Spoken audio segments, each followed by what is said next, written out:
Halo, assalamualaikum. Yuk kita ulas Infinix Zero 8, sebuah smartphone Infinix yang tak kenapa terasa menggiurkan. Padahal nih ya, prosesor Helio G90T itu sudah dipakai dari tahun lalu loh. Kemudian layar 90Hz di HP 3 jutaan juga bukan yang pertama. Dan fast charging 30 watt juga sudah banyak yang pakai.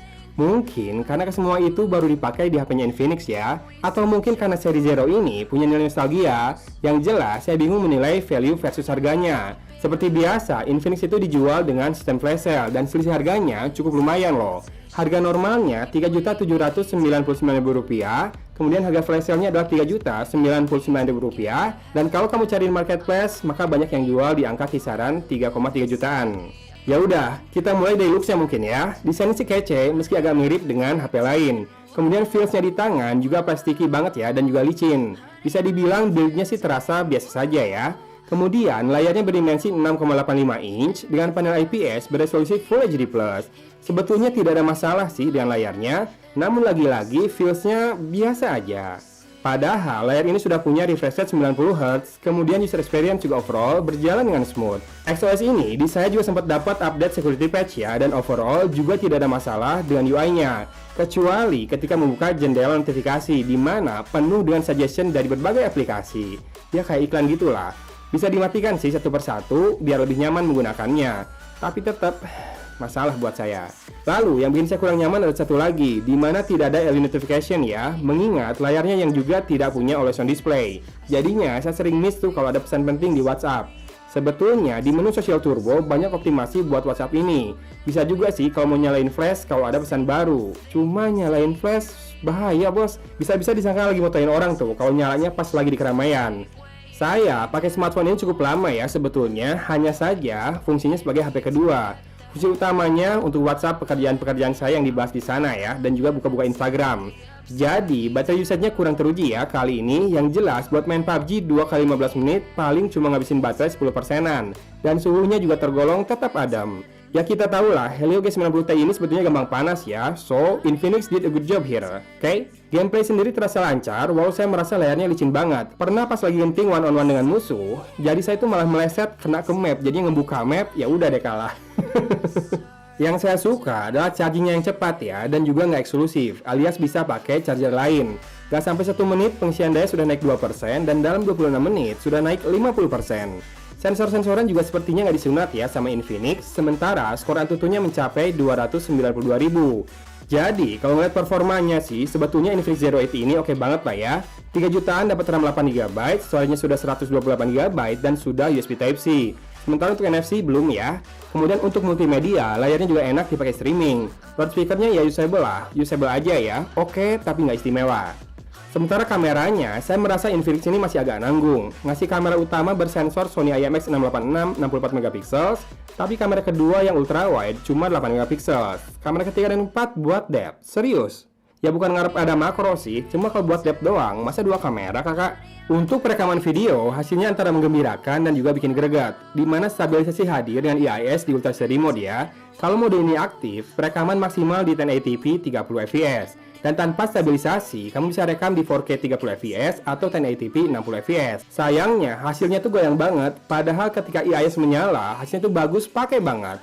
Saya suka hasilnya, termasuk depth dan juga tone warnanya. Meski harus hati-hati di perpindahan sumber cahaya ya, karena meteringnya agak kasar terlihat. Di mode ultra wide, IIS juga hadir, hasilnya cukup stabil juga, hanya kalau cahaya kurang, ketenyaman pun terlihat memudar. Jadinya, saya bilang ini bikin greget ya. Semoga Infinix bisa perbaiki di software update berikutnya ya, karena ada satu contoh yang hasilnya bisa bagus banget, tapi nggak konsisten gitu di scanner lain.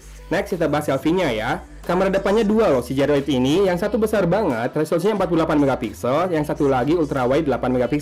Hasilnya tergolong bagus tapi nggak jauh dari rata-rata. Portrait hanya bisa di kamera selfie utama, hasilnya cukup rapi, cuma kalau pakai beauty mode, geli ngelihatnya. Matiin aja ya, biar lebih asli dan juga detail ya. Yang jelas, saya merasa hasil kamera Infinix Zero 8 ini harusnya lebih baik lagi dari ini.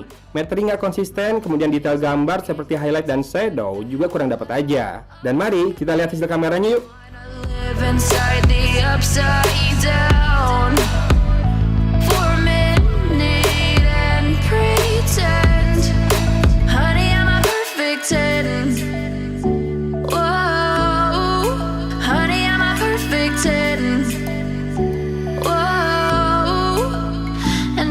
I said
Dan ini perekaman dengan kamera depan Infinix Zero 8 ya.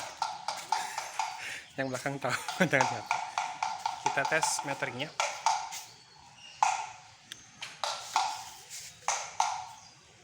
Kira-kira kayak gitu ya.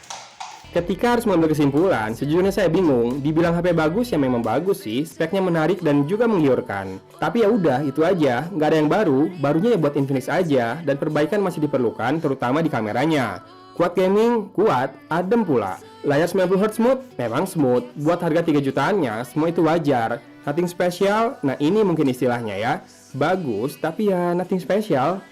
Untungnya, Infinix pintar buat bisa ngejaga hype-nya tetap tinggi, termasuk dengan warna barunya yang kece itu ya, putih apa silver tuh. Tapi mungkin ini buat fans setia Infinix kali ya, atau mereka yang punya kenangan dengan seri Zero ini. Oke Infinix, tambah lagi ya diferensiasinya.